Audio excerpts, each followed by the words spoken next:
Illinois Public Media News, this is 2 and 7 today. I'm Kimberly Schofield. It's Tuesday, February 24th. Coming up, we'll hear archival audio of Reverend Jesse Jackson looking back at some of his famous speeches. That story in just a few minutes, but first, these headlines. Democratic U.S. Reps Delia Ramirez, Mike Quigley, Sean Casten, Jan Schakowsky, and Eric Sorensen are skipping President Donald Trump's State of the State Union address tonight. U.S. Senator Tammy Duckworth is also bowing out. They cited costly tariffs, wealth inequity, and brutal deportation campaigns as reasons for skipping the speech. Others have decided to bring guests affected by immigration enforcement, rising healthcare costs, and lawsuits involving the Trump administration. You can listen tonight on AM 580 and FM 90.9 or watch on WILL TV at 8 p.m. Farmers are waiting longer for U.S. Department of Agriculture services. Harvest Public Media's Macy Beyer reports on the effects of last year's staff cuts. More than a quarter of USDA employees have left their jobs since late 2024, stalling some services to Midwest producers. The Natural Resource Conservation Service, or NRCS, lost 21% of its staff nationwide. Kaylee Olson with the Center for Rural Affairs says USDA funding helps farmers make conservation investments. They're out busy doing their work, tending to their fields or their pastures. And so when they do have time to invest in their operations through a conservation program or practice, we want to make sure that NRCS is ready to meet the moment. Olson says these resources are especially important as farmers face tight margins. I'm Macy Byers, Harvest Public Media. The 2026 Hip Hop Convene begins tomorrow. The event celebrates Black History Month and the second anniversary of IPM's Illinois Soul 101.1 FM. IPM Student Newsroom's Adeline Moy has this preview. Susie Analog is an artist and producer based in New York City. She's among the featured performers for the 4-day event in Champaign-Urbana and will take part in a panel on women in hip-hop. Her music takes an interdisciplinary approach and fuses soul, hip-hop lyrics, and vocal processes.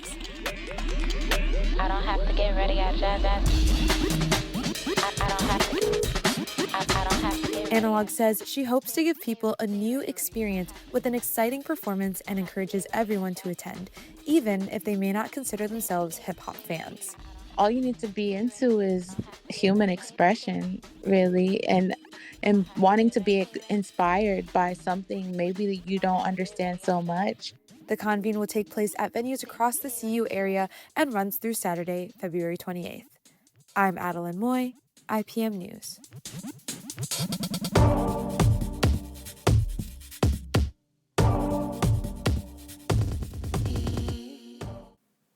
Three Springfield high schools wrapped up Black History Month this past weekend with a competition over who knew more of their history.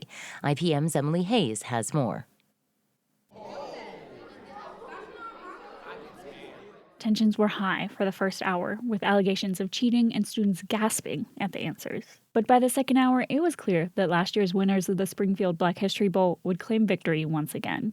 Springfield High School senior Josephine O'Kay helped her team pull ahead. She remembered the Southern Illinois University professor who helped found the International Academy of Breastfeeding Medicine.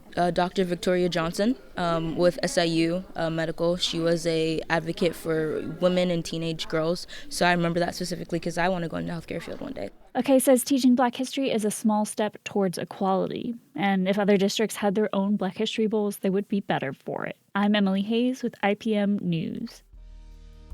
Still to come, we'll hear archival audio of Reverend Jesse Jackson looking back at some of his famous speeches. That story is coming up next on 2 and 7 today, but first, meteorologist Andrew Pritchard with your forecast. I'm meteorologist Andrew Pritchard with your IPM News forecast for Champaign-Urbana. Your forecast for today, mostly cloudy and windy with a high of 42 degrees and a south wind 15 to 25 miles per hour, gusting to 40 miles per hour. Tonight, mostly cloudy with a low of 27 degrees. Southwest wind 10 to 15 miles per hour. Tomorrow, sunny with a high of 44 degrees. Northwest wind 5 to 15 miles per hour. Tomorrow night, cloudy with light snow possible and a low of 26 degrees. Northwest wind 5 to 10 miles per hour. And for Thursday, mostly sunny with a high of 45 degrees with a north wind 5 to 10 miles per hour. Next time on the 21st show, remembering the life and Illinois legacy of civil rights leader Jesse Jackson. We must leave racial battleground and come to economic common ground and moral higher ground. America, our time has come. I'm Brian Mackey. That's next time on the 21st show. Join us at 11 a.m. on AM 580 and 6 p.m. on FM 90.9. You're listening to 217 Today. I'm Kimberly Schofield. Starting on Thursday, the late Reverend Jesse Jackson will lie in state at Rainbow Push Coalition headquarters in Chicago. Jackson's words shaped politics as a leader in the civil rights movement. In February 2020, he talked with WBEZ's former program, Reset. He spoke with host Jen White about his many speeches compiled in the book Keeping Hope Alive, Sermons and Speeches of Reverend Jesse L. Jackson. Here's an excerpt from their conversation. Reverend Jackson, what was it like for you to go back and reconsider these speeches and sermons that have been delivered around the world? Frankly, I didn't want to do it. Why? Because often my speeches or sermons are spontaneous out of situations written to be heard, not to be written. I am somebody. I am somebody. I may be poor, but I am somebody. I may be on And so this 84 and 88 speeches, many people requested them. We put those two speeches in the book. You were born in South Carolina. You eventually came to Chicago to study at the Chicago Theological Seminary. And that was an interesting diversion for you because you were thinking about going to law school. It was a tension between law school and seminary, and Dr. Samuel D. Wood Proctor was my president. He convinced me to try seminary out, and I got to seminary and I found my voice. I was jailed in Greenville, South Carolina, with 7 other classmates in 1960. And then I met Dr. King at that time, and I went to Selma in 65, and we worked together until he was killed in 1968. Speaking of civil rights, when you look back at the speeches and the sermons in the book, they span a range of issues, spiritual and political, domestic, international, but much of what you were speaking about, Reverend Jackson, are issues that are still top of mind today. Poverty, debt, voting rights, war, issues central to the current presidential election. Those are timeless subjects. Dream of peace. Peace is rational and reasonable. America must never surrender to malnutrition. We can feed the hungry and clothe the naked. We must never surrender to illiteracy. Invest in our children. Never surrender and go forward. We must never surrender to inequality. Women cannot compromise ERA or comparable worth. Women are making 60 cents on the dollar to what a man makes. Women cannot buy meat cheaper. Women cannot buy bread cheaper. Women cannot buy milk cheaper. Women deserve to get paid for the work that you do. Are you at all discouraged that these are issues we're still grappling with? No, what sustains me during these difficult times is my faith, my belief. It's all but that light is coming, and it's not a train coming this way of sunshine. It's hope. And I look over my life in the last 60 years. I've seen so much progress, frankly. Sometimes cynics don't like to talk about progress. I went to jail with 7 classmates trying to use a public library. It's beyond imagination now.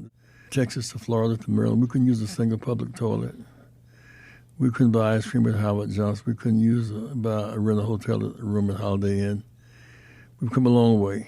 When I graduated from high school in Greenville, South Carolina, I couldn't apply to Clemson, University of Alabama, to play football. So I ended up going to University of Illinois to play football in the Big Ten. But when I see Clemson play Alabama in the big game, my heart rejoices because I know to them it's not about skin color, it's about uniform color, about direction, not about complexion. Learning, we've survived apart. Learning to live together is our challenge today. That's it for today. 217 Today is produced by Juliana Means. Reporting today contributed by Sam Nofsker, Macy Byers, Adeline Moy, Emily Hayes, and Jen White. Music by the Kilbourne Alley Blues Band. Reginald Hardwick is our news director. I'm Kimberly Schofield. 217 Today is a production of Illinois Public Media. Thanks for listening. Stay safe, and we'll talk to you again tomorrow.